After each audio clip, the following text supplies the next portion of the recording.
Mas aqui no Brasil, a renda da terra foi muito secundarizada, os estudos. Eu fui ver o que tinha e encontrei muito pouca coisa. Pode ser que eu esteja mal informado. Mas tem os textos daquele professor da Unicamp, o Sérgio Lessa, que é uma tese, e é muito curioso, porque ele tem 2 livros, até onde me alcançou, um que é sobre a transição da economia do café, e é uma discussão sobre desenvolvimento econômico no Brasil, e um outro teórico sobre a renda da terra, onde ele faz uma exegese de Marx. Mas os dois são descolados. A renda da terra, as categorias de Marx não são aplicadas diretamente para analisar o problema agrário. Então há a denúncia do latifúndio, há a discussão sobre os preços, mas não orientados pela renda da terra. Quer dizer, o que mostra claramente que naqueles estudos mais de orientação marxista, mais importantes e mais consistentes, o tema da terra, da renda da terra, tal como Marx apresentou no tomo 3 do Capital, não orientou a análise detalhada do latifúndio a partir das categorias, tal como Rui Mauro Marini fez sobre dialética da dependência para mostrar o tema, sobretudo, do capital industrial. Sobretudo do capital industrial. Então, a valorização da renda da terra para entender o desenvolvimento capitalista brasileiro não é, como se pensou durante muito tempo, uma característica de uma economia exportadora baseada lá atrás, antes de 30, ou na escravidão, no latifúndio, etc. É uma característica fundamental do capitalismo moderno. E na medida que essa dependência foi se aprofundando, com a consequente dependência científica e tecnológica decorrente do raquitismo do capital industrial, a renda da terra passa a ser absolutamente indispensável para entender o desenvolvimento capitalista. Não de um país como a Venezuela, que tem uma riqueza petroleira manifesta, e que 90% das exportações são exportações do petróleo, ou de uma agricultura exuberante pelas terras úmidas, pela pampa úmida da Argentina, que basta jogar lá uma semente que vem com uma exuberância total. Quer dizer, uma renda da terra que explica o desenvolvimento capitalista, a grandeza e a pobreza da Argentina, mas passou a ser um elemento de toda a economia latino-americana. Isso apareceu muito claramente na Bolívia e no Equador, motivo de divergência das comunidades indígenas e da CONAI contra o candidato de Rafael Correa no Equador. A Confederação Nacional Indígena do Equador briga e diz assim: aqui tem uma exploração da mineração sem precedentes no país, e é uma exploração da mineração que bate diretamente na propriedade da terra e nas comunidades indígenas. Fruto do quê? Da importância da renda da terra no desenvolvimento capitalista equatoriano e boliviano, que sempre foi e está ganhando proeminência pela variação dos preços e pelo raquitismo industrial dos nossos países. Então se configura uma situação de dependência e subdesenvolvimento nova em relação àqueles estudos que o Marini desenvolveu. Na discussão teórica do Marini, o ponto de partida era o capital industrial, para mostrar a conciliação de classe da estratégia do PCB na Revolução Brasileira e propor uma política operária independente, e de outro lado, porque a proposta da burguesia em geral era industrializar os países latino-americanos. Ora, esse cenário é absolutamente contrário do que nós temos hoje. Não tem esse cenário, nem de fortalecimento da burguesia industrial, tem ao contrário de uma potencialização das formas especulativas ou fictícias de valorização da riqueza, que se expressa sobretudo num mega endividamento estatal, e não há a menor indicação que possa estar ocorrendo, ou que poderá regressar, um ciclo industrializante no país latino-americano. Portanto, eu menciono aqui, todos os trabalhos do Celso Furtado estão esgotados historicamente. Por exemplo, um programa de pesquisa baseado na tradição do Furtado implicaria em dizer que ele disse: bom, nós temos que seguir com o processo de industrialização. Só que a pergunta decorrente é: qual é a classe objetivamente interessada em tocar para frente esse processo de industrialização? quando a burguesia fica raquítica e quando as formas de valorização fictícia e parasitárias crescem por toda parte e a renda da terra cresce. Que é muito mais fácil exportar produto in natura para esse tipo de classe do que industrializar a parte dela. Percebe? Então a dependência assumiu uma nova feição. E aí nós teríamos que completar a dialética da dependência com o estudo do capital fictício e o estudo da renda da terra.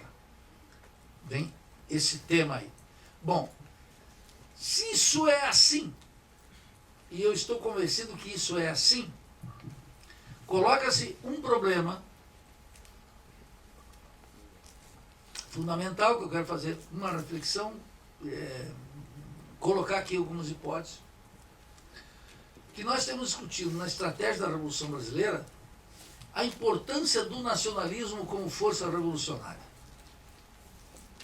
E é uma decorrência direta disso. E eu sei, tenho clareza, que nós estamos num país em que os marxistas, de maneira geral, são antinacionalistas. E temos um nacionalismo que é anti-marxista. E se não ocorrer uma fusão entre a interpretação marxista e a interpretação nacionalista, se os marxistas e os nacionalistas não tiverem um encontro organizado pela interpretação crítica do marxismo, do capitalismo contemporâneo, à luz do pensamento crítico latino-americano, não há possibilidade da Revolução Brasileira. Nenhuma. Zero. Não vai ocorrer. Então eu queria mencionar, a partir de agora, depois do nosso café, não é? Lançar aqui algumas hipóteses para a gente discutir da importância do nacionalismo. Eu sei que isso choca com uma tradição, já anunciei aqui o ponto de partida da meia hora de exposição posterior, que é o fato de que no marxismo vale aquela máxima. Os marxistas, os comunistas, os socialistas são internacionalistas por natureza. E aí nós vamos ter que entender o que Marx quer dizer com isso, por que há um internacionalismo de Marx e como é que o próprio Marx atuou em determinadas circunstâncias concretas para discutir o tema do nacionalismo. Bom, antes de entrar nesse tema, o Maurício com razão está orgulhoso do trabalho aqui no CPEC. Eu gostaria apenas de reforçar algo que está acontecendo em várias universidades, que é o seguinte: o trabalho com os alunos de graduação é sempre mais gratificante e a resposta é sempre melhor. Aqui não vai nenhum desprezo para o povo da pós-graduação, de quem eu tenho uma desconfiança absoluta. O sujeito entrou na pós-graduação e não gosta de ser visto publicamente com eles. E com alguns eu saio à noite aí, para botecos, coisas que a gente não pode, ninguém vai ver. Quando vou nesses lugares, para todo mundo deixar o celular na bolsa. Mas tem íntima relação com isso, com esse trabalho aqui do CPEC, que é o seguinte: é verdadeiramente espantoso que a universidade vai degradando a graduação e aí busca, na medida em que degrada a graduação, ela vai buscando os melhores da graduação para levar ao mestrado. Aí também empobrece o mestrado, vai buscando os melhores para levar para o doutorado. E a política devia ser exatamente oposta. Melhora a graduação. Vai ter muita gente indo para o mestrado e para o doutorado. Mas tem uma coisa sobre o futuro da universidade brasileira, que a maior parte das pessoas que buscam a universidade brasileira buscam para fazer uma graduação. Não buscam para ir para a pós-graduação. Buscam para buscar uma profissão, pronto. E não tem direito a uma graduação crítica, de qualidade, etc. E tal. Eu não gosto desse bordão, crítica, de qualidade pública e socialmente referenciada. Ora, uma universidade reacionária é socialmente referenciada. Tudo é socialmente referenciado. Mas esses bordões. Então, o trabalho com os estudantes da graduação é efetivamente o que justifica o trabalho na universidade, é onde tem mais alcance. E tem uma coisa que é fundamental, o aluno de graduação ele não tem os vícios e as manhas que os alunos de mestrado e doutorado já possuem. E que já possuem porque são sobreviventes. É uma loucura o que acontece. Então, de fato, eu quero dizer que eu me sinto honrado com esse convite aqui, de participar dessa experiência, de contribuir com esse esforço, também aqui lendo a partir das sugestões e conversando com o pessoal da criminologia crítica, claro que força o cara a sair da disciplina dele, né, economia, política, você tem que pegar outras coisas, tem que malhar em ferro frio, uma área que... E tu se defronta com o tema do especialista, que eu denunciei aqui como bárbaro moderno, né? O especialista, o cara é muito bom em contas nacionais, muito bom em economia. E por isso mesmo que é um ignorante em tudo, né? E o mesmo vale para o advogado, para o historiador e para todos nós. Então, eu me sinto muito honrado de participar dessa experiência, é um privilégio. Agradeço, obviamente, o Maurício e a atenção de todos vocês aqui, com quem a gente pode conversar no café, em vários locais aqui. Está sendo muito proveitoso. Eu disse na exposição, na terceira exposição, que a teoria marxista da dependência, a dialética da dependência era para mim, eu a tomo como um programa de transição ao socialismo. É um programa de transição ao socialismo. Como é que nós explicamos a transição do capitalismo dependente para o socialismo? Quer dizer, a estratégia socialista tem que estar amparada teoricamente, e esse amparo teórico não é no marxismo em geral, ou na obra do Marx em geral, mas é nessa sistematização que está condensada na dialética da dependência de maneira insuficiente, mas de maneira muito original, fecunda e como um extraordinário ponto de partida. Agreguei hoje aqui a importância de nós discutirmos, vincularmos, junto com aquela reflexão sobre capital produtivo, produção de valor e transferência de valor, articular com isso com a renda da terra e com o capital fictício, que é o que a gente está fazendo lá no IELA, no Instituto de Estudos Latino-Americanos, com os estudos do grupo do capital e com outros estudos de outros autores, e sobretudo revisando criticamente todos os estudos marxistas que existem sobre renda da terra na América Latina, em especial fora do Brasil, porque no Brasil tem, até onde eu alcanço, muito pouco, quase nada. Então, nesse tema da transição ao socialismo, é que eu situo a reflexão sobre o nacionalismo. Quando eu disse aqui, tem uma lei do valor geral e o Estado Nacional, é que uma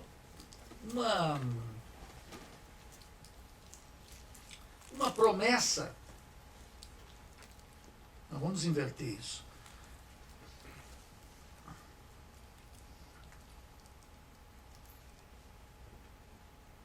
A lei do valor, ela está vigente em escala global. E a sua função, precisamente que ela ganhe cada vez mais conteúdo e sentido universal. E que o valor circule de maneira global. Por isso que um problema na análise marxista das crises, etc., é verificar a taxa de lucro. Como é que é essa taxa de lucro? Por mais que essa taxa de lucro é uma taxa de lucro global. Nós observamos, por exemplo, no Bureau de Estatística dos Estados Unidos, o BEC, vocês podem ver lá, eles têm o cálculo, na estatística oficial lá dos Estados Unidos, do Departamento de Comércio, eles têm o cálculo da taxa de lucro. Você veja que é como se fosse pegar aqui o Banco Central, e eles têm um cálculo. Qual é a dificuldade? A dificuldade é uma aproximação crítica muito boa, que vários marxistas tomam. Meu amigo Orlando Caputo, no Chile, toma isso com muito cuidado. Mesmo aqui, o Zé Martins, aqui no Brasil, que é do 13 de maio, toma isso também como referência. Mas é óbvio que tem um problema aí, porque a taxa de lucro só poderia ser calculada em escala global. E aí já se apresenta um problema sério, metodológico, etc. É difícil, como é que vamos calcular isso para fazer, digamos, uma aproximação crítica do conceito de taxa de lucro e verificar se de fato está havendo por exemplo, num período de crise, uma queda tendencial da taxa de lucro, etc. Quando a gente observa isso na economia dos Estados Unidos, se pode verificar. Então, por exemplo, o Orlando Caputo mostrou que precisamente de 2000 a 2007 e 2008, nos Estados Unidos, a taxa de lucro nos Estados Unidos era crescente, não no movimento exponencial, era um crescimento quase vegetativo, mas era crescente. Porém, e esse é o detalhe, essa taxa de lucro crescia não porque a taxa de lucro crescia dentro dos Estados Unidos, mas por efeito de outro fenômeno importantíssimo, que eram as transferências de lucros de toda a periferia das multinacionais para lá. Então, a taxa de lucro interna nos Estados Unidos, ela tinha uma tendência de baixa, que era compensada pela transferência de valor das multinacionais, e o resultado deslocava a curvinha para cima outra vez. E os Estados Unidos, então, calculam lá no Bureau de Estatísticas, que é o Bureau de Estatísticas americano, né, o BER, ele calcula qual é a parte da taxa de lucro nacional e a taxa de lucro que vem das transferências. E aí tu observa muito claramente a importância da periferia e das multinacionais para o funcionamento da economia imperialista mais importante do mundo moderno, é a locomotiva da economia capitalista mundial. Bem, de qualquer forma, o que eu quero dizer é o seguinte: a lei do valor, ela implica em produção de valores em escala global, mas ela implica nessa transferência. O sistema vive na exata medida dessa vitalidade. Quer dizer, quanto mais livre for a lei do valor, como mostra esse movimento da taxa de lucro nos Estados Unidos de 2001 até 2008, 2009, mostra que quanto isso for mais intenso, melhor é para a dinâmica do sistema. Vamos colocar aqui para a dinâmica dos Estados Unidos, para a economia capitalista, para o motor da economia capitalista. Agora imagine que nós tivéssemos em cada país latino-americano um Hugo Chávez no governo. Só imaginação. E imagine que esses governos de corte nacionalista começassem não só a expropriar empresas estrangeiras, ou fizessem como João Goulart e estabelecesse uma lei de remessa de lucros, impedindo que grande parte dessa mais-valia produzida no país periférico fosse transferida para os países centrais. Ora, isso afetaria diretamente a taxa de lucro geral dentro dos Estados Unidos e, em determinadas circunstâncias, poderiam complicar, como hipótese, poderiam complicar o funcionamento do motor da economia capitalista. De cara, nós poderíamos dizer, com a experiência de 1999 até 2007, 2008, a taxa de lucro seria decrescente nos Estados Unidos. E teria um problema sério para os grandes monopólios, para as transnacionais estadunidenses. De tal maneira que se coloca aí que isso seria fruto de uma proposta nacionalista.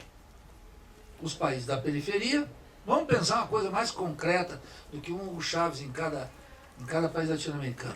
O Nildo Rix, presidente da República no Brasil. Mas é uma coisa mais plausível, viável.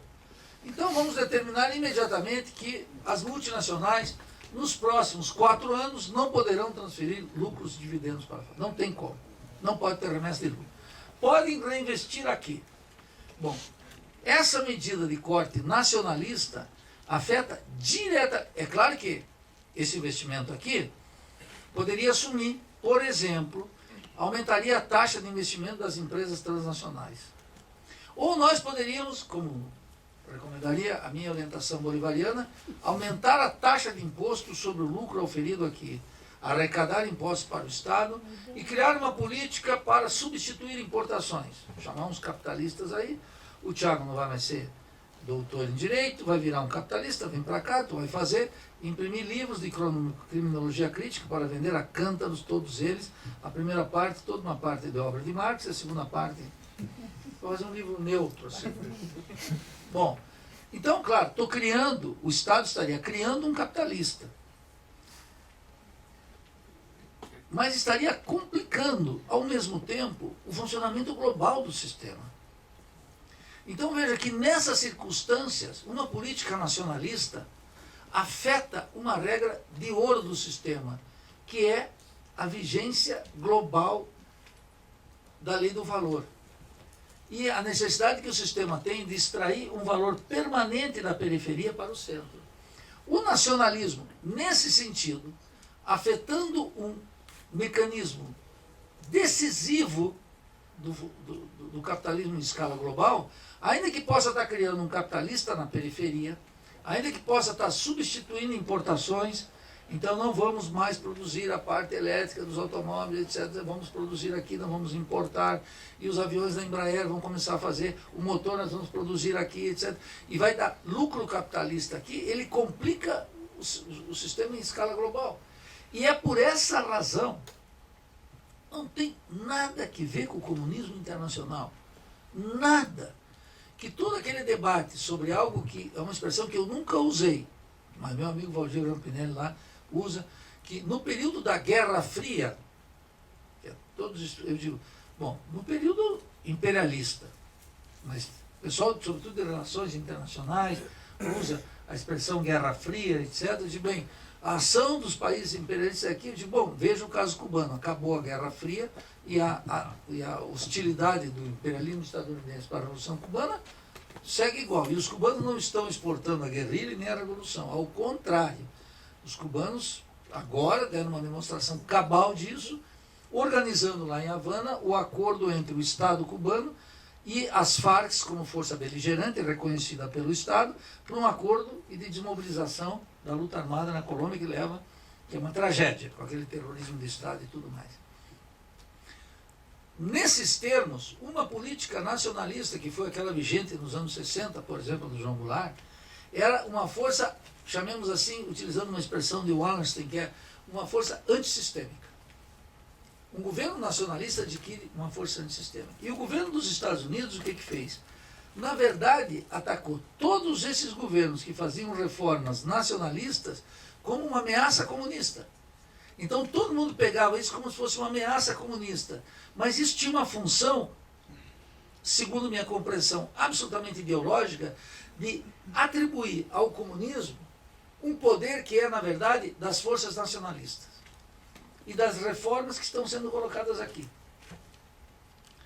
Até 1964, era motivo de orgulho, em grande medida, de ter um ideário nacionalista. É claro, no caso brasileiro, e no caso latino-americano em geral, esse nacionalismo estava homogeneizado por uma vertente burguesa.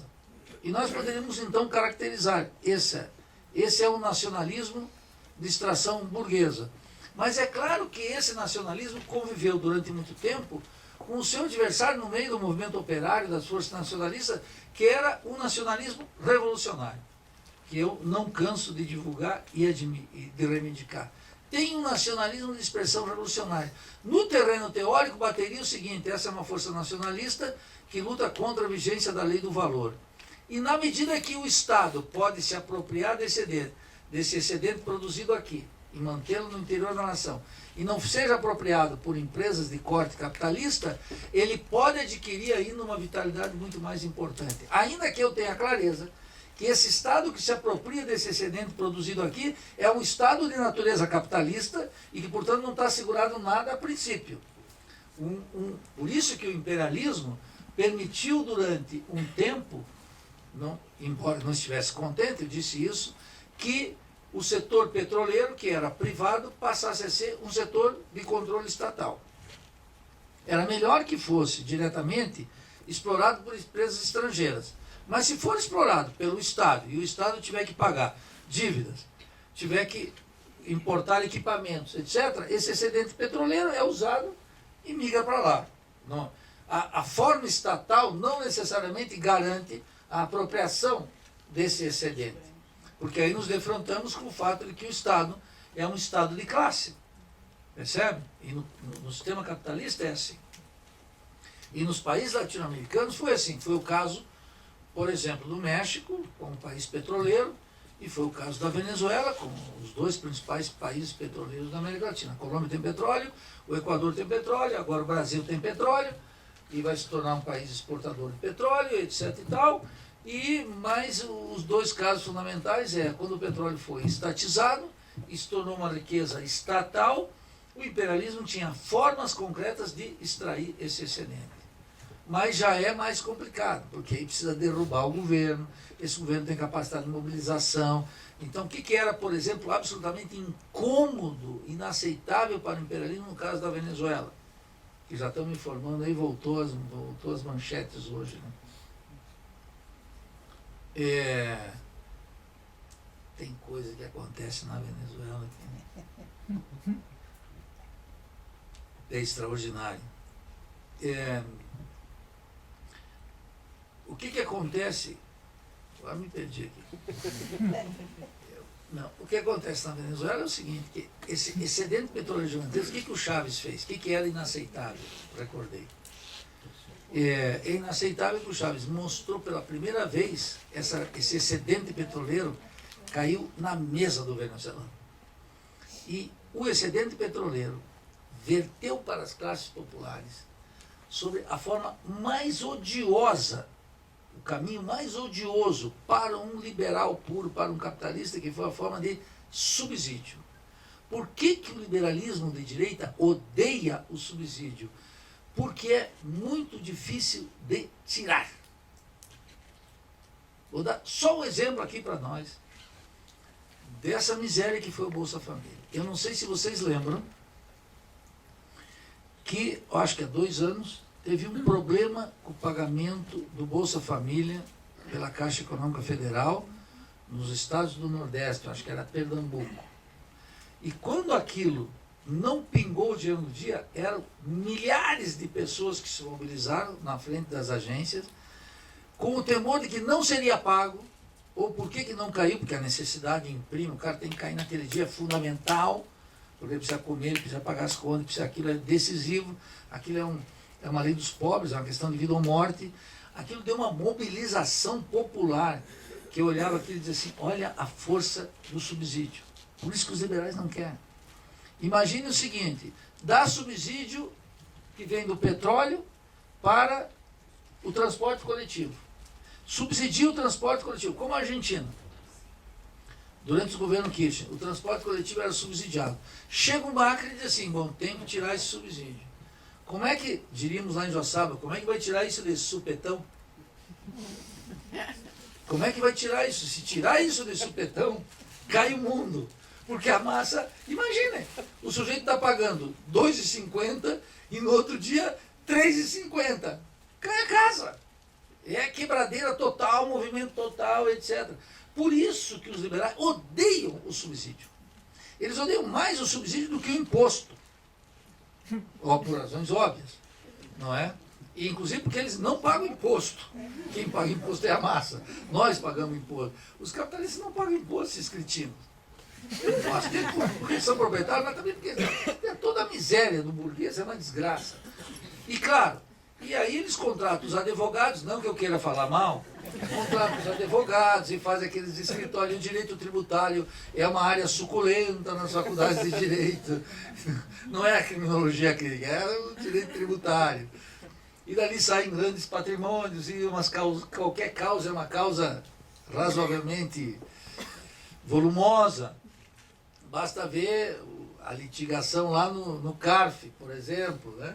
São alguns milhõezinhos.